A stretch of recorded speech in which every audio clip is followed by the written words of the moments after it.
Ito ang buhay ko rito. Ang sarap ito, pare. Ito, yan. Wina-warm up yung mga jet ski para sa atin.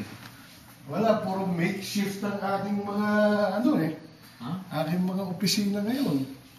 Ito, hopefully mga March 15, done na kami sa pools. Ganon? Tira na kaming landscape. Yung isa doon, pare, yung parang simentado, pool pa rin yun eh. Oo, yun. Yung para naman sa apartments.